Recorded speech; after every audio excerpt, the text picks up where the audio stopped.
کوئی کوئی ہندوستان سے سفر کر کے دوسرا ملک میں جا رہا، اس کا مقصد ہے، مقصد کمانا، رزق حاصل کرنا ہے، اپنے رزق میں ترقی کو چاہتا ہے، اس لیے یہ حرکت کر رہا ہے۔ ہر انسان کی حرکت کے اندر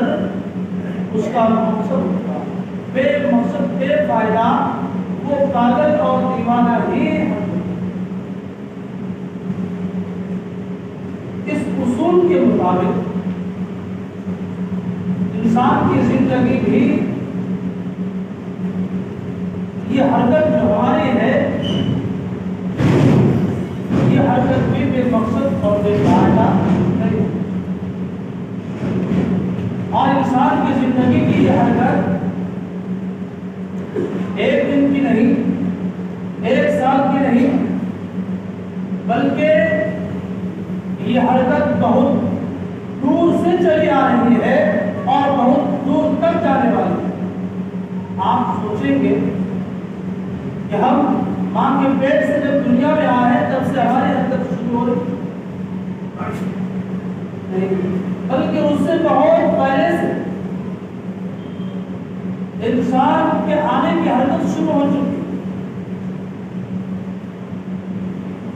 اور اس کی حرکت جو ایک طویل حرکت ہے، جو بہت دور تک جانے والی حرکت ہے، یہ صرف ماں کے پیٹ سے لے کر قیامت تک کی ہی حرکت نہیں،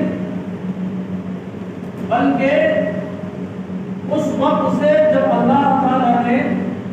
اس دنیا کے نظام کو چلانے کا ارادہ فرمایا، وَإِذْ قَالَ رَبُّكَ لِلْمَلَائِكَةِ إِنِّي جَاعِلٌ فِي الْأَرْضِ خَلِيفَةً، کہ آپ نے مقصد ظاہر فرمایا اور اس مقصد کے تحت حضرت آدم علیہ السلام کو پیدا فرمایا، مٹی سے ان کی تخلیق فرمائی، اللہ نے اپنی قدرت کا مظاہرہ فرما کر ان کے اندر روح ڈالی،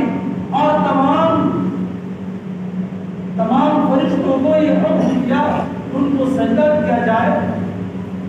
لہذا تمام فرشتوں نے سجدہ کیا الا ابلیس۔ پھر اللہ تبارک و تعالیٰ نے جو نظام چلانے کا ارادہ فرمایا، اس کی حرکت کا آغاز فرمایا، اور اس جگہ جہاں سے ہماری حرکت شروع ہوئی ہے، جہاں سے ہماری تبدیلی شروع ہو رہی ہے، وہ مقام اللہ تبارک و تعالیٰ نے قرآن میں فرمایا اور حدیث رسول نے اس کی تفصیل فرمائی کہ اللہ تعالیٰ نے حضرت آدم علیہ السلام کو پیدا فرمانے کے بعد ان کے پشت پر، ان کی کمر پر دائرہ ہاتھ مارا، جس سے ان کی وہ تمام اولاد نکل پڑی جو جنت میں جانے والے تھے، قیامت تک آنے والے۔ اس سے آپ یہ نہ سمجھیے گا کہ اللہ کا ہاتھ ہم جیسے ہاتھ ہے، اللہ تعالیٰ ان چیزوں سے پاک ہے، اللہ تبارک و تعالیٰ جسم سے پاک ہے، بس اس کے شایع نشان جو ہوگا اس کے مطابق اللہ تعالیٰ نے حضرت آدم علیہ السلام کی کمر پر ہاتھ مارا، جس سے وہ تمام اولادیں نکل پڑی، جنت میں جانے والی تھی اور قیامت تک آنے والی۔ پھر اللہ تعالیٰ نے حضرت آدم علیہ السلام کے بائیں کمر پر ہاتھ مارا، جس سے ان کی وہ اولاد نکل آئی جو جہنم میں جانے۔ اس طرح سے قیامت تک آنے والے تمام اولاد آدم کا اجتماع ہو، اور یوں اللہ تعالیٰ نے ایک میدان میں سب کو جمع فرما دیا، اور اس وقت اللہ تعالیٰ نے تمام لوگوں سے، تمام ذریت آدم سے، تمام اولاد آدم سے اللہ تعالیٰ نے ایک عہد و پیمان لیا، ایک عہد و پیمان لیا ہے، اور وہ عہد یہ تھا کہ آپ نے، اللہ نے اولاد آدم سے ایک سوال فرمایا کہ الستو بربکم، تمہارا رب کون ہے؟ اس اجتماع کے اندر دنیا کی تمام انسان موجود تھے، حضرت آدم کی تمام اولاد موجود تھی، تمام انبیاء علیہ السلام بھی موجود تھے اور ان کی امتیں بھی موجود تھی۔ اللہ نے فرمایا الستو بربکم، تمہارا رب کون ہے؟ انبیاء علیہ السلام خاموش تھے۔ سب سے پہلے اللہ کے پیغمبر جناب محمد رسول اللہ صلی اللہ علیہ وسلم نے اس سوال کا جواب فرمایا بلا، بلا، آپ ہی ہمارے رب ہیں، آپ ہمارے رب ہیں، ہمارے خالق ہیں۔ پھر تمام انبیاء علیہ السلام نے بلا بلا بلا فرمایا کہ ہاں آپ ہی ہمارے رب ہیں، آپ ہی ہمارے خالق ہیں۔ اور پھر تمام اولاد آدم نے بھی کہا کہ آپ ہی ہمارے رب ہیں۔ یعنی اس ربوبیت کا اقرار کرتے ہوئے ہم نے ایک وعدہ کیا تھا، وہ وعدہ تھا کہ ہم آپ ہی کی عبادت کریں گے، ہم آپ ہی کی حمد و ثنا کریں گے۔ یہ سب نے وعدہ کیا تھا۔ اللہ نے فرمایا کہ تم اس وعدے کو بھول مت جاؤ، اسے یاد رکھنا، اور دنیا میں جانے کے بعد ہم تمہارے یاد دہانی کے لیے انبیاء کو بھیجیں گے جو تمہیں یاد دلائیں گے کہ تم نے اللہ سے وعدہ کر کے آیا ہے، لہذا اس کی پاسداری کرو، اس کی حفاظت کرو، اس پہ عمل کرو۔ جب تم نے وہاں پہ اسے رب مانا تھا تو دنیا میں بھی اسے رب مان کر زندگی گزارو، ان کی عبادت کرو۔ لہذا تمہیں یاد دلانے کے لیے ہم انبیاء کو بھی دے دیں۔ میرے محترم دوستو، اللہ تبارک و تعالی نے اولاد آدم کو بھیجنے کے بعد، ذریت آدم کی تخلیق کے بعد، اللہ نے انبیاء علیہ السلام کو بھی اپنے مشن دعوت دینے کے لیے اور اس عہد کو یاد کرانے کے لیے جو ہم اور آپ نے اللہ تعالیٰ سے عہد کیا تھا کہ ہم آپ کو ہی مانیں گے، ایاک نعبد و ایاک نستعین پر عمل کریں گے، ہم آپ کی عبادت کریں گے اور آپ کی سے تمام دعا اور تمام حاجات و ضروریات کے پورے ہونے کی التجا کریں، آپ ہی سے مدد طلب کریں۔ میرے محترم دوستو، حضرت آدم علیہ السلام اور ان کی تمام اولادوں نے، یعنی ہم اور آپ، اور قیامت تک جتنے بھی لوگ آئیں گے وہ سب کے سب ذریت آدم اور اولاد آدم ہی میں شمار۔ آپ نے، ہم نے ایک وعدہ کیا اللہ تعالیٰ سے، ہم اس وعدے کو کتنا پورا کریں؟ میرے محترم دوستو، یوں اللہ تبارک و تعالیٰ نے ہمیں اور اولاد آدم، ذریت آدم کو جمع کر کے عبادت کیا تھا، اور پھر تمام ذریت کو ان کے پشت میں لوٹا، پھر وہ ذریت منتقل ہوتے ہوئے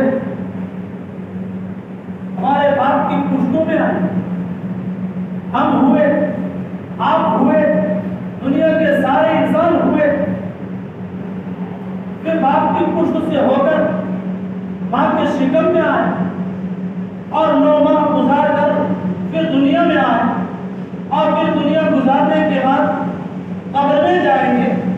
پھر قبر میں وقت گزارنے کے بعد آخرت کے میدان میں جائیں گے، وہاں پہ حساب کتاب ہوگا، اس حساب کتاب کے بعد اللہ کے فیصلے کے مطابق جو جہنم میں جانے والا ہوگا جہنم میں جائے گا، جو جنت میں جانے والا ہوگا وہ جنت۔ تو یہ ایک لمبی حرکت ہماری شروع ہوئی اسی وقت سے، جس وقت اللہ تعالیٰ نے حضرت آدم علیہ السلام کو پیدا کیا، اس وقت سے حرکت شروع ہوئی اور ہوتے ہوئے ہمیں اللہ تعالیٰ نے ماں کی شکم میں رکھا، جہاں ہماری ایک دنیا تھی، اور وہ دنیا جہاں پہ اللہ تعالیٰ نے 9 مہینے تک سب کو رکھا ہے، وہ دنیا ماں کی شکم بھی ایک دنیا ہے، اسے بھی ایک عالم قرار دیا گیا۔ جب انسان اس دنیا کو چھوڑ کر اس دنیا میں آیا ہے تو ماں کے شکم کے مقابلے میں یہ دنیا بہت بڑی ہے، بہت بڑی ہے۔ اور پھر اس دنیا کو چھوڑنے کے بعد جس دنیا میں جانا ہے، یعنی عالم برزخ، جو دنیا کے بعد اور آخرت سے پہلے کی ایک بڑی دنیا ہے، اور اتنی بڑی وہ دنیا ہے، اتنا بڑا عالم ہے کہ یہ دنیا پوری دنیا ہے، ہزاروں اور لاکھوں دنیا بھی اس پہ سوا سکتی۔ عالم برزخ اتنا بڑا ہے۔ اس کی مثال ایسے ہی ہے جیسے ہمارے لیے ماں کی شکم، ماں کا شکم، ماں کا پیٹ، اس کے مقابلے میں یہ دنیا کتنا بڑا، کتنی بڑی ہے، یہ عالم کتنا بڑا ہے، اور عالم برزخ کے مقابلے میں یہ دنیا اتنی چھوٹی ہے، اتنی چھوٹی ہے کہ اس جیسی دنیا لاکھوں اور کروڑوں دنیا اس پہ سما سکتی۔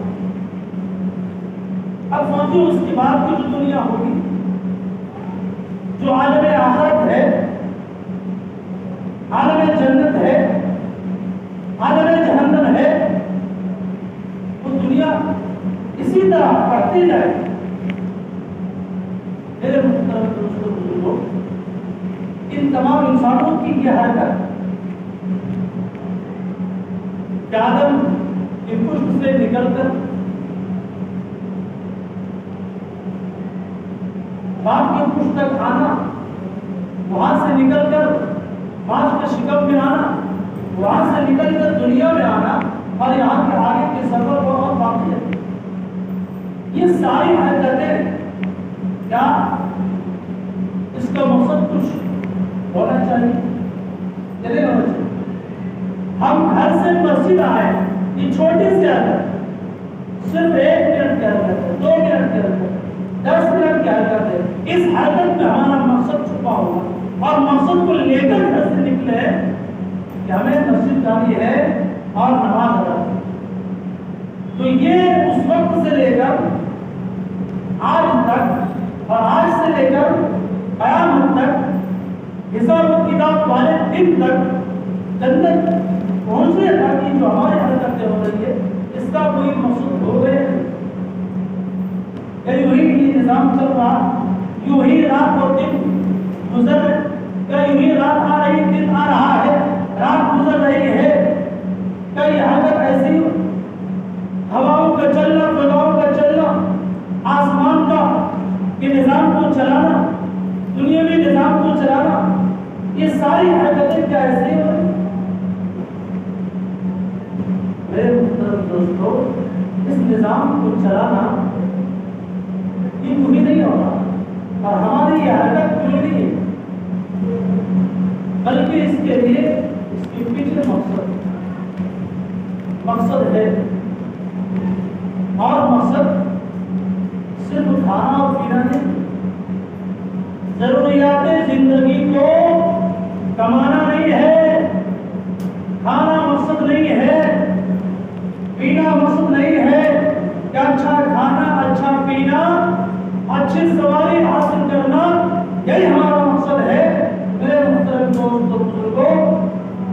یہ کوئی بڑا مقصد نہیں، یہ اس زندگی کے مقابلے میں اور اس لمبی اور طویل حرکت کے مقابلے میں یہ مقصد بڑا نہیں، بلکہ جیسی حرکت ہو مقصد بھی لمبا ہو، مقصد بھی بڑا ہونا چاہیے۔ اگر کھانا ہمارا مقصد ہے تو ہم سے زیادہ کھانے والے جانور ہیں، وہ ہم سے زیادہ مقصد میں کامیاب، پانی ہم سے زیادہ جانور پیتے پھر وہ ہم سے زیادہ مقصد میں کامیاب ہے نہیں۔ دنیا کو حاصل کرنا یہ ہمارا مقصد نہیں ہے، بلکہ دنیا یہ ہماری ضرورت ہے، مقصد نہیں ہے۔ لہذا جس نے دنیا کو مقصد بنایا، آخرت کو بھول گیا، اس نے بڑا نقصان کیا۔ دنیا مقصد نہیں، مقصد آخرت ہے۔ آخرت مقصد ہمارا ہے، آخرت کے آرام کو حاصل کرنا، جنت کو حاصل کرنا، اللہ کے خوشنودی حاصل کرنا، یہ ہمارا مقصد ہے۔ اور اللہ تبارک و تعالیٰ نے قرآن کریم میں اس مقصد کو ظاہر فرمایا جو ہماری حرکت ہو رہی ہے،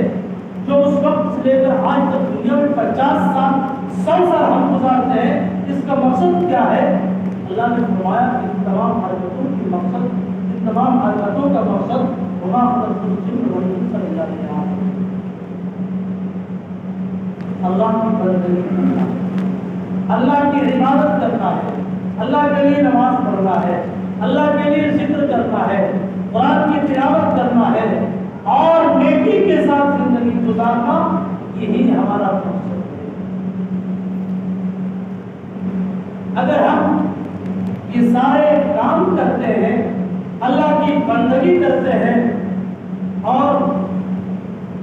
اللہ کی عبادت کرتے ہیں، تو یقیناً ہم اپنے مقصد کی طرف جا رہے ہیں، ہم اپنے مقصد کی طرف جا رہے ہیں۔ اور اگر ہم اللہ کی بندگی، اس کی اطاعت، اس کی عبادت نہیں کرتے ہیں تو یقیناً ہم مقصد سے ہٹے ہوئے ہیں، چاہے دنیا میں آپ جتنا بھی آگے بڑھ جائیں، جتنے بھی دور چلے جائیں، کہ دنیا بس آپ کی قبر تک ہی جائے، اس کے آگے نہیں جا سکتی۔ اس کی حیثیت قبر میں اترنے کی نہیں ہے، بلکہ قبر میں جو جائیں گے وہ آپ کے اعمال ہیں۔ وہ مقصد اللہ کی بندگی اطاعت، یہ ہمارا مقصد دنیا اور عالم برزخ، عالم آخرت، عالم حساب، عالم جنت تک جائے گا صاحب۔ تو جیسی حرکت لمبی ہے، مقصد بھی اتنا اونچا اور عظیم ہونا چاہیے، اور مقصد یہی ہے کہ ہم اور آپ اللہ کی بندگی، اللہ کی اطاعت اور اس کی عبادت کریں۔ اگر یہ کام کرتے ہیں تب تو ہم اپنے مقصد کی طرف جاتے ہیں، اور اگر یہ عمل نہیں کرتے ہیں تو مقصد سے ہٹے ہوئے۔ میرے محترم دوستو، آپ جیسے بڑے مستم پیدا ہوئے چلے گئے، آپ کو مل گئے، فرعون جیسے طاقتور بادشاہ آیا تھا چلا گیا، شداد النمرود جیسا انسان آیا تھا جس نے دنیا ہی میں جنت بنانے کی کوشش کی، چلا گیا۔ بڑے بڑے ہٹلر، نامور، طاقتور، سرمایہ دار مٹی کے اندر دفن ہو گئے، اس کا سرمایہ ذرہ برابر بھی کام نہیں آیا، اس کی طاقت کوئی کام نہیں آئی، اس کی سلطنت کچھ کام نہ آئی، اس کی دولت کچھ کام نہ آئی، وہ اکیلا ہی آیا تھا، اکیلا چلا گیا، لیکن مقصد میں ناکام ہو کر گیا۔ اب اس کا ٹھکانہ جنت نہیں جہنم۔ میرے محترم دوستو، اگر ہم اپنے اس مقصد پہ عمل نہیں کرتے ہیں، راستہ الگ ہے، دنیا حاصل کر رہی، دنیا آپ کو جنت تک نہیں پہنچائے گی، اس لیے کہ دنیا کی مدت وہاں تک نہیں، یہ دنیا کے اوپر قیامت آئے کہ ختم ہو جائے گی، یہاں کے سارے چیزیں ختم ہو جائے گی، آپ کا کمایا ہوا مال ختم ہو جائے گا، آپ کی ساری دولت ختم ہو جائے گی، آپ کا بنایا ہوا بنگلہ ختم ہو جائے گا، آپ نے جو دبدبہ حاصل کیا تھا طاقت کے ذریعے سے ختم ہو جائے گا،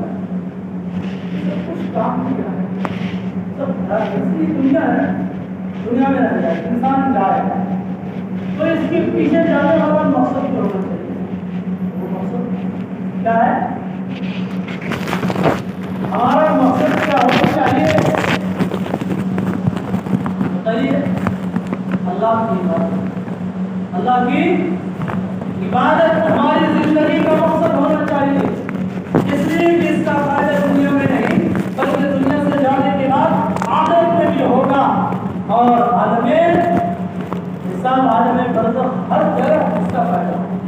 دنیا میں بھی ہوگا، اس کا فائدہ دنیا میں بھی ہوگا۔ میرے محترم دوستوں کو اگر دنیا نہ ملے تو یہ افسوس کی بات نہیں ہے، لیکن اگر عبادت سے ہٹ کر زندگی گزارتے ہیں یہ بڑے افسوس کی بات ہے، بڑے خسارے کی بات ہے، بڑے نقصان کی بات ہے، اس لیے کہ دنیا اگر نہ ملے لیکن اگر آخرت مل گئی تو سمجھیے سب کچھ آپ نے حاصل کر لیا، کیونکہ دنیا کی حیثیت آخرت کے مقابلے میں مشکل ہے۔ اس دنیا کی حیثیت اللہ کے نبی نے فرمایا ایک مچھر کے پر کے برابر بھی نہیں، ایک مچھر کے پر کے برابر بھی نہیں، اسی کو حیثیت دے دیں۔ اور یہ زندگی جتنی بھی لمبی ہو جائے آخرت کے مقابلے میں کوئی اس کی حیثیت نہیں۔ میرے دوستوں جس کی خود کوئی حیثیت نہیں ہے اسے حاصل کر کے ہمیں کیا کرنا، اسے کما کر ہمیں کیا فائدہ ہوگا، اس دولت سے ہمارا کیا فائدہ ہوگا۔ لوگ یوں ہی ساری چیزیں اکٹھا کر کے دنیا حاصل کر کے چلے جاتے ہیں اکیلے، پانی ہاتھ پر آئے۔ دوستوں دنیا اگر مقصد ہے